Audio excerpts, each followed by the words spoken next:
नमस्कार मित्रों, आप सभी का स्वागत है हमारे आज के इस वीडियो में। आज के इस वीडियो में मैं आपको बताऊंगा सर्वोदय विचार परीक्षा से संबंधित महत्वपूर्ण एमसीक्यू प्रश्न।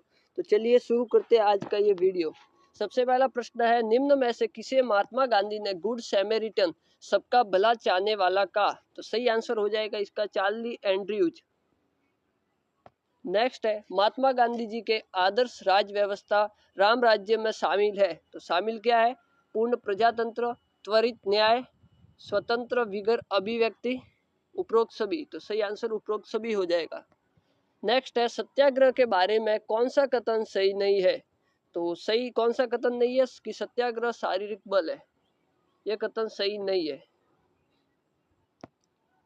महात्मा गांधी जी ने सविनय अवज्ञा आंदोलन किस वर्ष पुनः प्रारंभ किया? क्या पूछा है? पुनः प्रारंभ किया। तो प्रारंभ किया था 1932।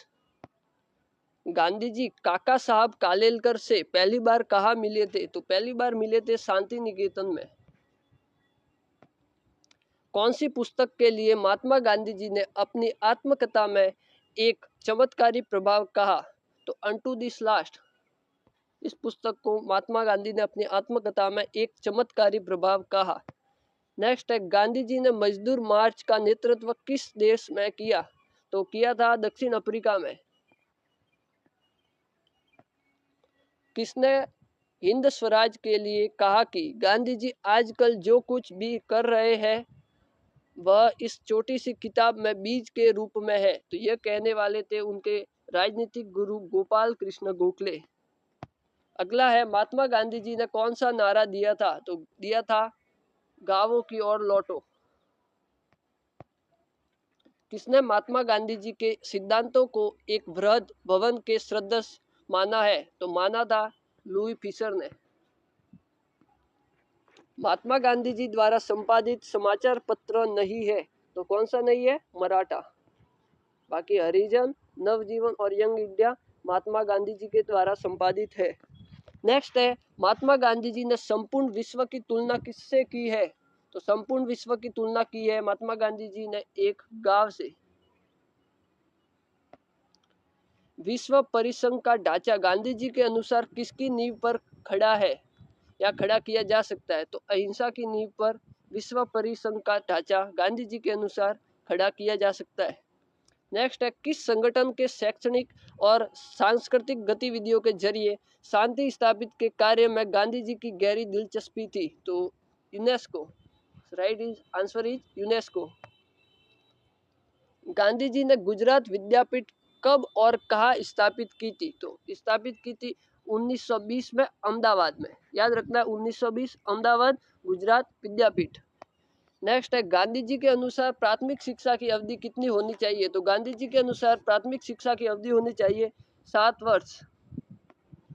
गांधी जी के बुनियादी तालीम में कौन कौन से सिद्धांत शामिल थे? तो शामिल तीनों सिद्धांत थे कि पूरी शिक्षा स्वावलंबी हो, हस्तशिल्प आधारित शिक्षा पर बल और सारी तालीम प्रांतीय भाषा में हो। तो उपरोक्त सभी सही आंसर। निम्न में से कौन सा कथन गांधी जी का है? तो सत्य कथन या फिर गांधी जी का कथन था सत्य ही ईश्वर है। गांधी जी की आत्मकथा में उल्लेखित प्याज चोर की घटना किस सत्याग्रह से जुड़ी है? तो वह जुड़ी है खेड़ा सत्याग्रह से। निम्न में से कौन सी अहिंसा को महात्मा गांधी जी ने निष्क्रिय अहिंसा कहा है? तो कहा है कायरो की अहिंसा को निष्क्रिय अहिंसा नाम दिया है। नेक्स्ट है, आजादी के दिन 15 अगस्त 1947 को गांधी जी किस स्थान पर थे? तो वो था कोलकाता। किस इतिहासकार ने कहा कि दक्षिण अफ्रीका ने ही गांधी जी को महात्मा बनाया? तो ये कहा था चंद्रन देवनेशन ने। The life of Mahatma Gandhi पुस्तक के लेखक कौन है? तो the life of Mahatma Gandhi पुस्तक के लेखक है लुई फिशर। महात्मा गांधी ने किस वर्ष रस्किन की पुस्तक अनटू दिस लास्ट का अध्ययन किया? तो अध्ययन किया था 1904।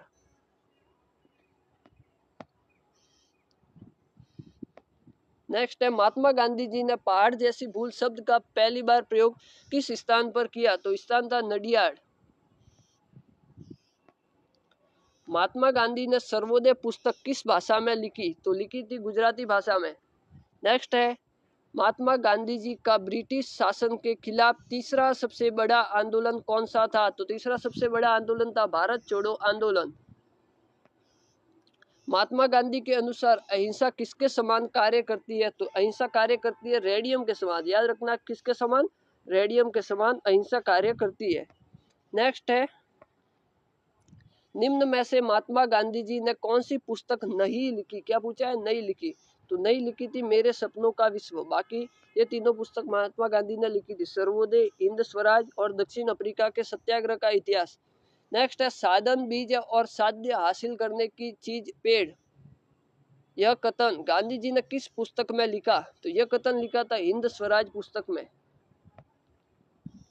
अगला है, महात्मा गांधी जी को किस वर्ष 6 वर्ष के कारावास का दंड दिया गया? तो यह दिया गया था 1922।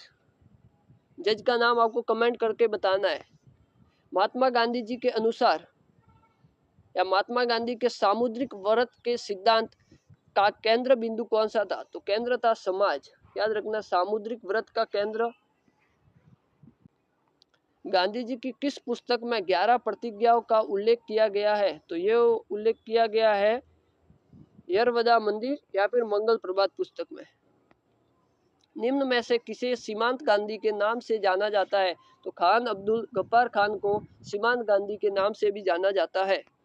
नेक्स्ट है, महात्मा गांधी जी ने सार्वजनिक जीवन में अपना अंतिम उपवास किस वर्ष रखा था? तो यह रखा था 1948 में। महात्मा गांधी जी के एकादश व्रतों में क्या शामिल नहीं है? तो शामिल क्या नहीं है? हिंसा शामिल नहीं है। महात्मा गांधी जी ने नेटाल भारतीय कांग्रेस की स्थापना कहाँ की? तो स्थापना की थी दक्षिण अफ्रीका। नेक्स्ट है, 1915 में स्थापित आश्रम का नाम महात्मा गांधी जी ने क्या रखा था? तो रखा था सत्याग्रह आश्रम। महात्मा गांधी जी के ग्राम स्वराज के बुनियादी सिद्धांतों में क्या शामिल नहीं था? तो शामिल क्या नहीं था? केंद्रीकरण शामिल नहीं था। बाकी कायिक श्रम, विकेंद्रीकरण और समानता शामिल थी। ये शामिल थी और ये शामिल नहीं था। तो सही आंसर इसका हो जाएगा केंद्रीकरण शामिल नहीं था। नेक्स्ट है, महात्मा गांधी जी ने किसे आत्मा का आहार बताया? तो महात्मा गांधी जी ने आत्मा का आहार बताया था प्रार्थना को। अगला है, महात्मा गांधी जी के अनुसार कौन शैतानी सभ्यता का प्रतिनिधित्व करता है? तो करता है यूरोपीय या पाश्चात्य संस्कृति। यह कथन किसका है कि असहयोग भारत और गांधी जी के जीवन के एक युग का ही नाम हो गया है? तो यह कथन है लुई फिशर का। गांधी इरविन समझौता किस वर्ष हुआ? तो गांधी इरविन समझौता हुआ था 1931 में। महात्मा गांधी जी ने सर स्टेफोर्ड क्रिप्स में किस स्थान पर भेंट की थी? तो भेंट की थी दिल्ली में। नेक्स्ट है, महात्मा गांधी जी ने किसे कामधेनु की संज्ञा दी? तो महात्मा गांधी जी ने कामधेनु की संज्ञा किसे दी थी? चरखे को कामधेनु की संज्ञा दी थी। नेक्स्ट है, महात्मा गांधी जी ने मशीन की तुलना किससे की? ये बहुत ही इंपॉर्टेंट प्रश्न है। मशीन की तुलना गांधी जी ने की थी सांप की बांबी से। याद रखना है, सांप की बांबी। महात्मा गांधी जी को केसर ए हिंद स्वर्ण पदक से किस वर्ष में सम्मानित किया गया? तो सम्मानित किया था 1915 में। आज का अंतिम प्रश्न, महात्मा गांधी जी के किस आंदोलन को अगस्त क्रांति के नाम से भी जाना जाता है? तो सही आंसर है इसका भारत छोड़ो आंदोलन, जो कि 1942 में महात्मा गांधी जी के द्वारा शुरुआत की गई थी। आज के इस वीडियो में इतना ही। मिलते हैं अगले वीडियो में, तब तक के लिए जय हिंद, जय भारत, जय श्री राम।